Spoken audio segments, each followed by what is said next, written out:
안녕하세요. Eat 바이블입니다. 오늘 묵상할 하나님의 말씀은 출애굽기 17장 1절에서 7절까지의 말씀입니다. 먼저 오늘 말씀을 읽겠습니다. 이스라엘 자손의 온 회중은 신 광야를 떠나서 주님의 명령대로 진을 옮겨가면서 이동하였다.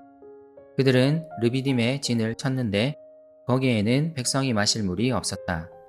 백성이 모세에게 마실 물을 달라고 대들었다. 이에 모세가 당신들은 어찌하여 나에게 대드십니까? 어찌하여 주님을 시험하십니까? 하고 책망하였다.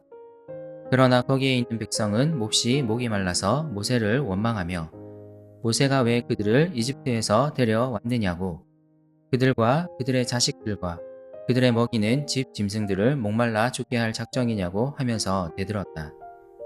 모세가 주님께 부르짖었다. 이 백성을 제가 어떻게 해야 합니까?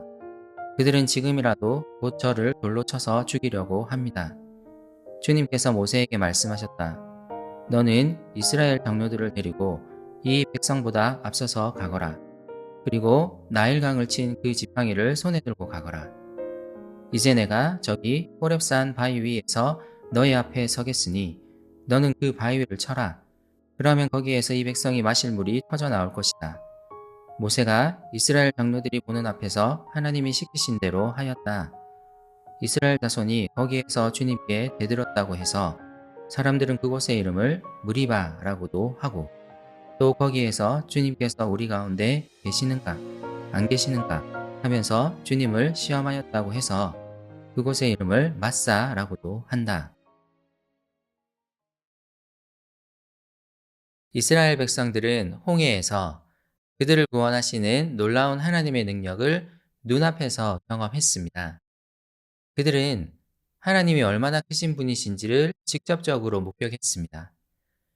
홍해 사건 이후의 이야기들은 하나님을 향한 믿음의 이야기들로 채워져야 합니다.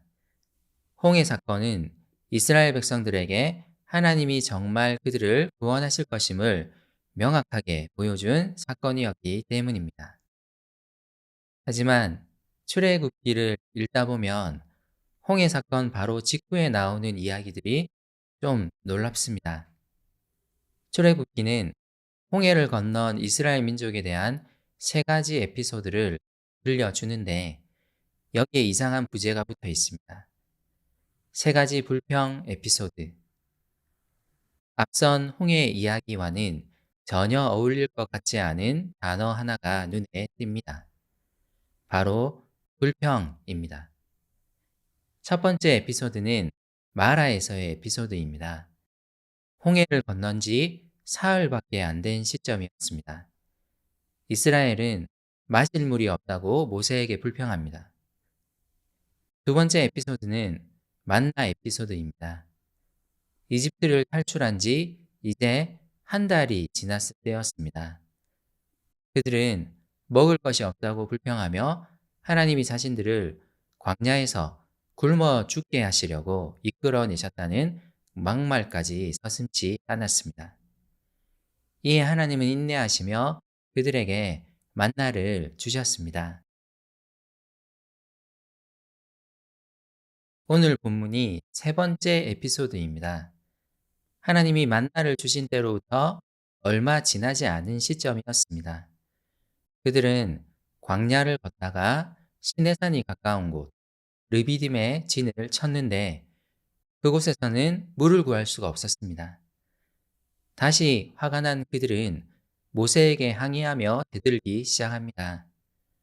모세는 당황하며 그들을 책망합니다. 하지만 그들의 불평은 사그라들지 않습니다. 그들은 모세를 더욱 몰아 세웁니다. 왜 자신들을 이집트에서 데려와서 이런 고생을 시키느냐고 소리를 지릅니다. 이런 장면은 정말 놀랍습니다. 그들은 이미 마라에서 물을 주시는 하나님을 경험했습니다. 그럼에도 그들은 재빨리 그것을 잊고 하나님의 인도하심을 신뢰하지 않습니다. 모세는 이런 이스라엘 백성의 행동을 하나님을 시험하는 것으로 규정합니다. 백성의 강한 반발에 목숨의 위협을 느낀 모세가 하나님께 부르짖습니다. 어떻게 해야 할지를 묻습니다. 하나님은 다시 한번 인내하시며 모세가 할 일을 알려주십니다. 이스라엘 장로들을 데리고 호렙산, 곧 시내산 앞으로 갈 것을 명령하십니다.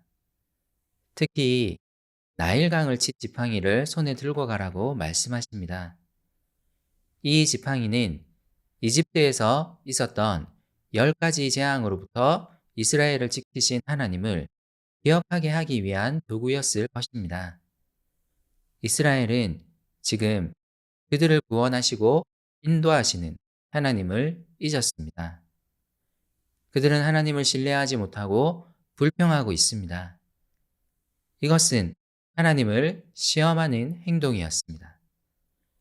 그럼에도 하나님은 그들에게 다시 물을 주십니다. 이스라엘은 그곳의 이름을 다투었다는 의미인 무리바, 시험하다는 의미인 마사로 명명합니다. 그들은 주님께서 그들 가운데 계신 것을 신뢰하지 못하고 하나님을 시험하려 했습니다. 이스라엘은 정말 놀라운 홍해의 경험을 하고서도 어려움이 닥쳐오자 곧바로 불평했습니다. 하나님이 그들과 함께 하신다는 것을 그들 눈앞에서 경험하고도 어려움이 닥쳐오자 하나님을 신뢰하지 못했습니다. 우리는 어떻습니까? 하나님은 약속대로 그의 아들을 보내셨고 아들 예수님은 우리를 위해 십자가에서 죽으심으로 우리를 구원하셨습니다. 이것만큼 놀라운 이야기가 어디에 있겠습니까? 우리를 향한 하나님의 보호와 구원은 확실합니다. 불평하기보다 하나님을 신뢰하는 삶을 살아가기를 소망합시다. 함께 기도합시다. 하나님, 오늘도 저와 함께 하시며 보호하시고 은혜를 베푸실 하나님을 신뢰하게 해주세요. 어려운 일이 닥쳐올 때 쉽게 불평하지 않게 해주세요. 잠잠히 하나님께 나아가 간구하며 하나님의 인도를 기다리게 해주세요. 예수님의 이름으로 기도드립니다. 아멘.